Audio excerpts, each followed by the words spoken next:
क्या तुमने कभी सोचा है कि जापान जैसी कंट्री जिसके पास इतने कम नेचुरल रिसोर्सेज हैं वो दुनिया की सबसे डेवलप्ड कंट्रीज की लिस्ट में कैसे आती है, और दूसरी तरफ वेनेजुएला जैसी कंट्रीज जिनके पास दुनिया की सबसे बड़ी ऑयल रिजर्व्स है उनकी इकोनॉमी कोलैप्स कैसे कर गई।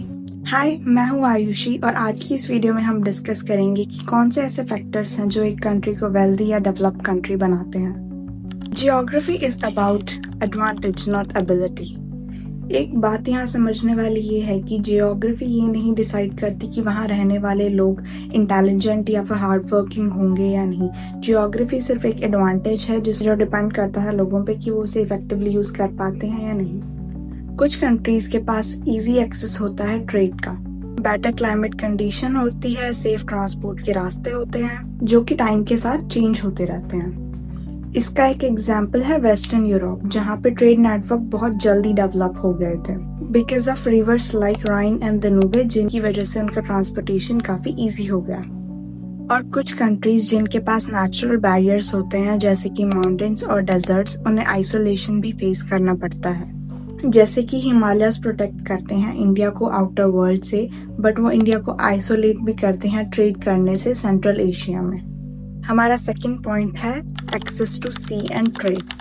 कंट्रीज जैसे कि यूके, जापान और नीदरलैंड्स, इनके पास स्ट्रॉन्ग एक्सेस है ओशन का, जो कि उनके ट्रेड को चीपर और फास्टर बनाती आ रही है मॉडर्न टेक्नोलॉजी के एग्जिस्ट करने के पहले से। तो इनके पोर्ट सिटीज में कन्वर्ट हो गए, इनकी सिटीज इंडस्ट्रीज में कन्वर्ट हो गई और इनकी इंडस्ट्रीज से उनकी कंट्रीज की वेल्थ इंक्रीज हो गई।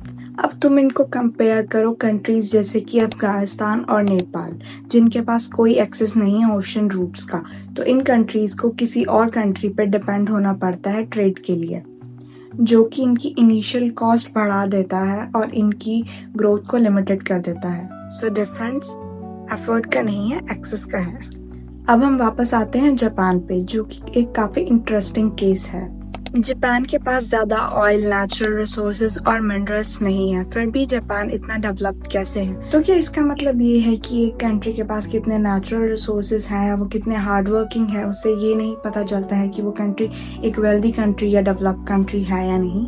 पर जापान ने यूज की अपनी कोस्टल जियोग्राफी, इन्वेस्ट की एजुकेशन और टेक्नोलॉजी में और हो गया ग्लोबल ट्रेड से कनेक्ट। सो जापान बहुत एक इम्पॉर्टेंट बात प्रूव करता है कि एक्सेस सिस्टम और हिस्टोरिकल अपॉर्चुनिटी ज्यादा इम्पॉर्टेंट है as compare to natural resources. But कुछ और फैक्टर हैं जो कि काफी इम्पॉर्टेंट है, वो है क्लाइमेट, हेल्थ और हिस्ट्री। क्लाइमेट एक काफी बड़ा फैक्टर है। एक्सट्रीम टेम्परेचर इकोनॉमी को अफेक्ट करते हैं।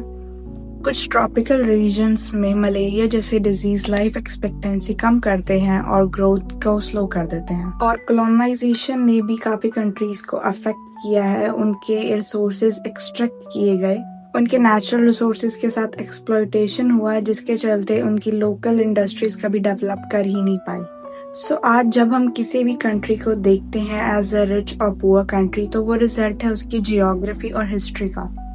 सो मे बी रिच और पुअर कंट्री सिर्फ हार्डवर्क से अलग नहीं है। मे बी जियोग्राफी एक स्टार्टिंग पॉइंट है और हिस्ट्री है जो डिसाइड करती है कि एक कंट्री कहाँ तक जा सकती है। और ये सब समझने के बाद हम कंट्रीज को एक अलग नजरिए से देखते हैं। अगर आपको ये कंटेंट पसंद आए तो let me know in the comment section and see you in the next video. Bye.